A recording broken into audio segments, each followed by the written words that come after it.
그래서 한강뷰 아파트 조망이 끝내주게 나오는 그런 호실이다라고 여러분들 알고 계시면 될 것 같아요.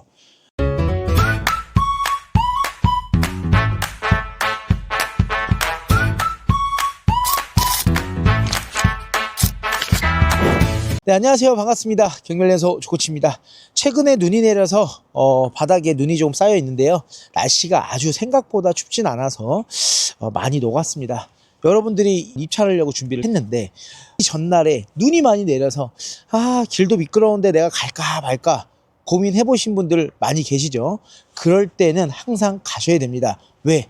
내가 그렇게 생각했다는 건 다른 사람들도 눈이 많이 내려서 춥고 배고프고 그래서 그냥 가만히 이불 속에 누워 있습니다. 그럴 때 여러분들은 움직여서 입찰을 꼭 도전하셔야 됩니다. 오늘 나온 이 현장은 이제 한강변에 있는 아파트에 나와 있습니다.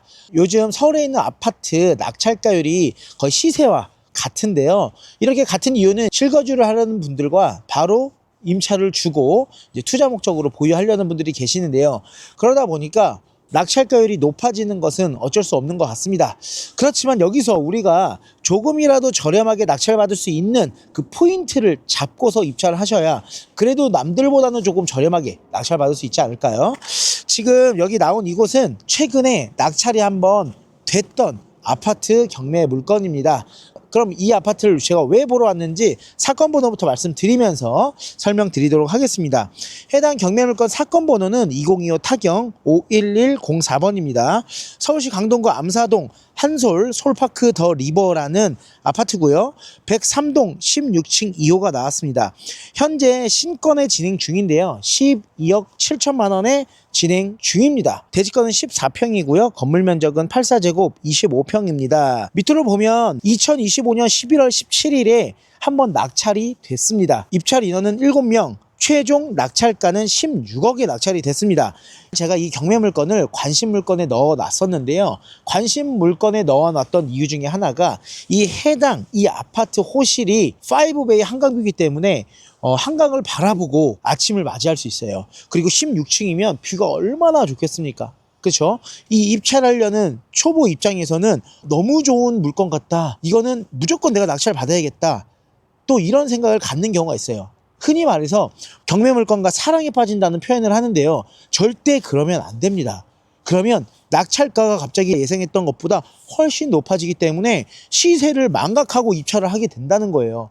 그리고 입찰하려고 법원에 가면 많은 사람들이 내 물건에 들어온 것 같은 그런 불길한 느낌을 초보분들은 받는다는 겁니다. 그래서 16억에 낙찰이 됐는데요. 제가 16억에 낙찰된 걸 보고 과연 이 금액에 잔금을 치를까 생각을 했습니다. 왜냐하면 시세가 이렇게 나오지 않거든요.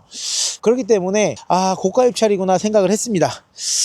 제가 마지막에 이 물건의 가치에 대해서 말씀드릴 테니까요. 오늘 영상 끝까지 집중해 주시길 바라겠고요. 지금 현재 임차인 현황은 소유자가 점유하고 있어요. 그리고 건물 등기상 문제는 없기 때문에 권리상은 전혀 문제가 없습니다. 그러니까 여러분들이 보셔야 될 건 이 부동산의 추후 시세 상승분 그리고 전반적인 부동산 시장의 흐름 이런 것들을 분석하시면 된다는 뜻입니다. 지금 제가 여기 서 있는 곳 여기 앞쪽으로는 바로 한강이에요. 도보로 걸어서 이렇게 나가시면 바로 한강까지도 갈 수가 있습니다. 이제 여름에 이제 한강 수영장을 좋아하시는 분들은 해당 아파트가 좋겠죠. 그리고 이 앞으로는 초등학교가 바로 1분 거리에 있기 때문에 집에서 나오면 바로 학교가 있습니다. 초등학교 이름은 신암초등학교고요. 한번 아파트로 들어가 보도록 하겠습니다. 이 아파트 같은 경우는 준공일이 2009년에 준공이 되었어요. 아주 오래된 아파트는 아니지만 세대수가 그렇게 크진 않습니다. 127세대밖에 되지 않기 때문에 3개의 동으로 되어 있어요. 대단지는 아닙니다. 그렇지만 이 물건이 좋은 이유는 무엇이냐? 이 바로 옆으로 대단지 아파트가 있습니다. 그 아파트 이름은 선사현대아파트라고 있는데요. 그 아파트 같은 경우는 제가 최근에 매도를 해서 시세차익을 10억 정도 낸 아파트가 또 있죠. 그 아파트가 리모델링 호재가 있기 때문에 새 아파트가 되면 여기까지도 가격이 들썩일 겁니다. 왜? 새 아파트가 되면 가격 상승이 얼마까지 올라갈까요? 거의 30억 가까이 올라가겠죠. 그러면 당연히 이 아파트의 가치는 따라서 올라갈 수밖에 없는 겁니다. 왜? 한강변에 있는 아파트는 프리미엄이라는 게 있거든요. 그리고 누군가는 이런 아파트를 꼭 좋아하시는 분들이 많이 있기 때문에 단지가 작더라도 주변에 대단지 아파트가 가격이 상승하면 같이 올라간다는 걸 알고 계셔야 돼요.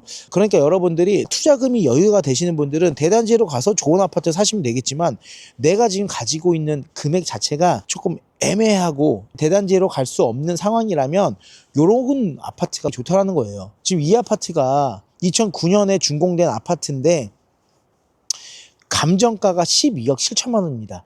낙찰가도 아주 높게 낙찰이 되진 않을 거예요. 왜? 시세도 그렇게 높게 형성되어 있지 않기 때문에. 그러면 이 아파트 내에서 가장 좋은 호실이라면 어떨까요? 괜찮다라는 거예요. 지금 이제 들어와 봤는데요. 보면 16층 2호 탑층입니다. 탑층. 오래된 아파트의 탑층 같은 경우는 누수에 대한 문제보다는 온도의 차이 때문에 여름에 덥고 겨울에 춥고, 그래서 난방비라든지 전기세가 좀 많이 나오겠죠. 그래도 이 아파트는 그렇게 오래된 아파트가 아니고 16년 차 되는 아파트이기 때문에 괜찮습니다. 그래서 탑층이면 거의 펜트하우스 같은 느낌이죠. 네, 현재 이 아파트인데요. 지금 도어락 같은 경우는 교체가 되어 있지 않고요. 네, 공용 부분은 상당히 넓습니다. 그러니까 어떻게 되는 구조인지 말씀드릴게요. 건물 내부 구조도 여러분들이 보시면 이렇게 살짝 꺾여 있는 구조라고 볼 수 있는데요. 지금 1601호와 1603호는 뷰가 사이드 쪽으로 빠지고요. 1602호는 전면을 바라보고 있습니다. 그래서 이 전면으로 바라보고 있는 이 향이 바로 한강을 바라보고 있는 향이라고 보시면 될 것 같습니다. 그래서 한강뷰 아파트 조망이 끝내주게 나오는 그런 호실이다 라고 여러분들 알고 계시면 될 것 같아요. 해당 아파트 같은 경우는 16억에 낙찰이 되고 잔금을 만약에 치렀으면 이 소유자분께서는 시세보다도 아주 좋은 금액으로 낙찰이 됐기 때문에 너무 좋아하셨을 것 같습니다. 채권 금액이 8억대이기 때문에 충분히 다 갚고도 나머지 금액을 본인이 소유하고 이사를 가실 수도 있겠죠. 그래서 소유자 물건 막 경매 넘어갔다고 해서 뭐 안 좋은 생각까지 너무 하실 필요 없어요. 결국 소유자분들은 높은 금액으로 낙찰이 되면 너무너무나 좋은 상황이기 때문에 뭐 낙찰받은 분들을 욕하는 옛날 방식의 그런 사고방식을 갖고 계시는 분들이 계시는데요. 아닙니다. 저희가 좋은 금액으로 낙찰을 받으면 그 금액을 가지고 해결을 하는 거겠죠. 돈을 빌려준 채권자들은 그럼 기분이 좋겠습니까? 그분들도 돈을 못 받아서 경매로 진행되는 것이기 때문에 누가 좋다 나쁘다 그렇게 말하는 거는 사실 그렇습니다. 왜냐하면 전세 사기로 나간 물건이 아니기 때문에 그렇게까지 생각하실 필요는 없다는 거 알고 계시면 될 것 같습니다. 저쪽이 놀이터가 있네요. 3개의 동으로 되어 있지만 이렇게 일자로 쭉 나열이 되어 있기 때문에 이 통로 부분도 나쁘지가 않네요. 초등학교가 여기 우측에 바로 붙어 있고요. 저기 앞에 바로 놀이터가 있기 때문에 아이들이 내려와서 놀이터에서 즐기면 될 것 같아요. 어쨌든 지금 해당 물건 위에까지 제가 올라갔다 왔고 간 이유는 제가 바라본 호실이 확실히 한강뷰인지 확인하러 올라갔다 온 이유가 있고요. 그리고 점유하고 있는지 체크를 해봤는데요. 여름에 이게 쫙 한강변으로 보면 한강수영장부터 해서 조망이 잘 나올 것 같습니다. 한강변을 좋아하시는 분들은 이 아파트를 예의주시하시면서 보시면 될 것 같고요. 제가 약 10년 전에 이 아파트에 관심이 있었을 때 한강변 아파트 호실은 많이 나오지가 않아요. 그래서 그 한강 조망이 나오는 이 호실이 좀 귀했습니다. 그런 만큼 이 아파트 호실을 낙찰 받고 나중에 매도한다면 다른 호실보다도 더 높은 금액으로 매도가 가능하겠죠. 그러면 최종적으로 제가 총평을 좀 해드리도록 하겠습니다. 해당 물건 같은 경우는 암사역까지 도보로 약 5분에서 10분 정도 걸린다고 보시면 될 것 같고요. 그리고 초등학교로는 신암초등학교가 있고 한강이 바로 앞에 있다 라고 보시면 되는 물건입니다. 지금 신건 12억 7천만 원에 다시 진행을 합니다. 언제? 2026년 2월 9일에 다시 입찰 기일이 잡혔는데요. 이 물건 같은 경우 지금 한번 이렇게 미납이 되면 많은 분들이 주춤합니다. 경매를 나름대로 해보신 분들은 이렇게 미납이 됐거나 불허가가 되면 그 이유에 대해서 분석을 합니다. 근데 초보자분들은 이렇게 미납이 되면 문제가 있는 것이 아닐까? 혹시나 내가 해결하지 못하는 무언가가 있지 않을까? 라는 생각 때문에 다른 물건 보자 라고 패스하는 경우가 있습니다. 그래서 이런 물건이 어떻게 문제가 되어 있는지 확인을 해보자면, 낙찰이 되고 나서 최고가 매수인은 대금 지급 기한 연기 신청서 제출을 했습니다. 그러니까 한마디로 잔금 납부 기간을 연기해달라는 그런 신청서를 제출했다는 겁니다. 그 의미는 한번 예측하건대 이분이 낙찰을 받고 나서 대출을 받는 과정에서 문제가 생긴 걸 수도 있어요. 왜? 보세요. 15억 초과가 됐기 때문에 4억밖에 대출이 되지 않습니다. 그런데 이 낙찰자는 이런 것들을 확인하지 못하고 12억 7천이라는 감정가만 보고 6억까지도 대출이 된다라는 생각을 가지고 낙찰을 받았을 수도 있어요. 이렇게 미납을 하게 되면 최저가의 10%인 보증금을 몰수당하게 되는 겁니다. 그러니까 1억 2,700만 원을 잃어버린 셈이 돼버린 겁니다. 그래서 이런 상황 때문에 여러분들이 자금을 확실하게 준비를 하고 입찰을 하셔야 된다는 거 다시 한번 꼭 명심하시길 바라겠고요.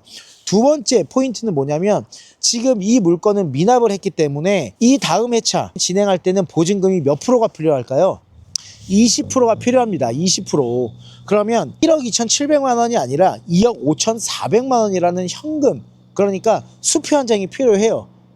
이 정도의 아파트를 보시는 분들은 현금을 또 갖고 계신 분들도 계시겠지만 그렇지 않은 분들도 많이 계십니다. 보증금이 2배라는 사실만으로도 부담을 느낄 수도 있다라는 거예요. 그러면 다른 물건보다도 입찰 경쟁률이 조금 적어지겠죠. 그렇기 때문에 지금 입찰하기가 너무 좋다라는 점이고요. 그리고 마지막 세 번째 포인트는, 지금 이 주변으로 이 84제곱, 그러니까 실평수 30평대 실내 구조를 가지고 있는 아파트가 이제 20억 가까이 되었습니다. 그렇기 때문에 단지가 좀 작다고 해서 무시할 게 아니라, 단지가 조금 작더라도 탑층에 한강 조망이 보이는 아파트 호실이 다른 주변에 있는 대단지 아파트가 가격이 올라가면 다 같이 상승하는 거겠죠. 그래서 최소 16억에서 18억까지 저는 이 물건의 기대 가치를 봅니다. 서울 전체적으로 가격이 많이 올라갔기 때문에. 네, 그래서 오늘 한강변 아파트에 이렇게 와서 촬영을 해봤는데요. 일단 5월 9일에 중과세 배제 마지막 날이라고 해서 난리가 났습니다. 지금 정부에서는 집을 빨리 팔아라 라고 계속 푸시하고 있는데요. 생각을 해보세요. 토지거래 허가구역으로 딱 묶어놓고 팔라고 하면 그게 팔 수 있습니까? 팔지 못하는 상황을 만들어 놓고 팔라고 하는 건 이건 앞뒤가 맞지 않는 상황이라고 생각합니다. 마지막 기회를 준다라고 정부에서 이야기를 하고 있는데요. 기회라는 건 어떻게 움직일지 밀어주고 그 다음에 선택을 하게끔 해주는 건데, 기회라고 하는 게 기회가 아닌 그런 이야기를 많이 하는 것 같습니다. 그래서 앞으로도 이런 정책과 규제 속에서 여러분들이 어떻게 움직일지는 잘 생각해 보시고 잘 분석해서 움직여 보시길 바라겠습니다.